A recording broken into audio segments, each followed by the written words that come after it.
Hey, it's me, Matt Whitman again. This is the 10-Minute Bible Hour podcast. And for the second straight day, I interrupted a conversation we were having because I thought it was just going a little too long. But I still got more that I want to cover from what we were talking about last time around. So we're just going to pick it up right where we left off after Jeff plays some music.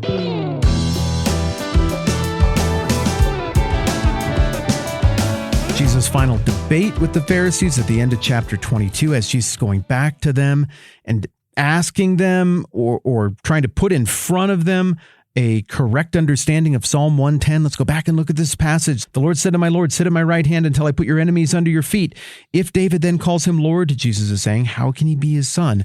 It's a very intricate argument that we went over carefully as we were going through it, but the thrust of it is something that once again points to the authority of God and the authority of Jesus. When that final rejection of Jesus' authority happens at the end of 22, now we get all of chapter 23, which is just an absolute verbal beatdown of the religious leaders who consistently miss on assuming a right posture before the king and before this authority. And then in chapter 24, Jesus demonstrates his authority over the future, over the seemingly unchangeable, immutable, untouchable, unbreakable temple system and spirit of the age that is present in this odd relationship between Rome and occupied Jerusalem and the temple and everything that goes on with that. But when everything is done and you go through these dark days where the sun is darkened and the moon doesn't give light and the stars fall from the sky and the heavenly bodies shake, Matthew 24:30, then Jesus says at that time, the sign of the Son of Man will appear in the sky, and all the nations of the earth will mourn. They will see the Son of Man coming on the clouds of the sky with power and great glory, and he will send his angels in a loud trumpet call, and they will gather his elect from the four winds, from one end of the heavens to the other. What's being described is a full or nearly full revelation of the massively restrained power and authority that Jesus is claiming to have, and that his actions and words seem to back up. Still, even with all of this, it's a really big claim to be like, that person right there is the most authoritative human to ever walk the earth, and he doesn't even have a crown. When he finally gets one, it's fitted terribly wrong and made of awful material, and it just makes his head bleed in an embarrassing way in front of everyone. He doesn't ride on a big war stallion. When he finally does get to ride on something, it's a dumpy, silly-looking little donkey. He doesn't get a regal insignia, and when he finally does get one, it's put up there sloppily and in jest and mockery toward him. Yet, this is the truest, realist thing. This is the truest, realist being. This is what authority looks like. It's just not authority fully revealed at this point for everybody to see. We've seen glimpses, and it's been awe-inspiring, disorienting even. But at this point, Matthew chapter 24, 25, 26, and we still don't know if he can beat death. And if you can't beat death, then it means there's something that's more powerful than you, even if you are more impressive than most people.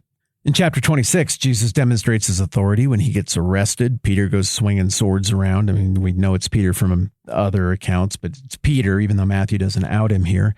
And then Jesus comes back saying, put your sword back in its place. For all who draw the sword will die by the sword. But do you think I can't call on my Father, and I'll at once put at my disposal more than 12 legions of angels? But then how would the scripture be fulfilled? And so he's making it clear, I am voluntarily submitting to what is happening next.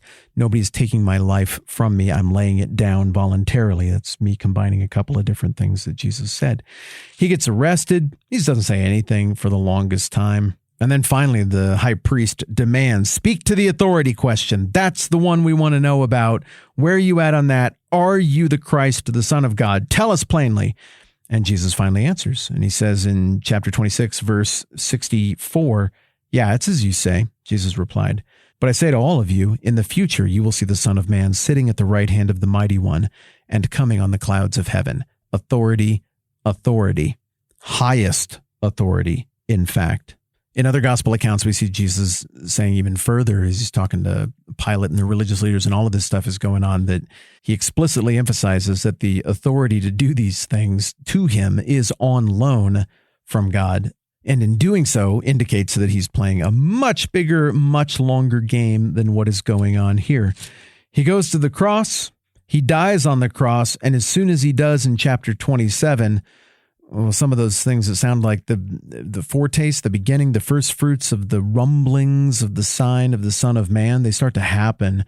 There's an earthquake, the temple curtain is torn in two, even some dead people come back to life, and even critical outsiders, even the people who killed him, are like, I think that guy actually is the Son of God. Dang. But still, the religious leaders can't see it.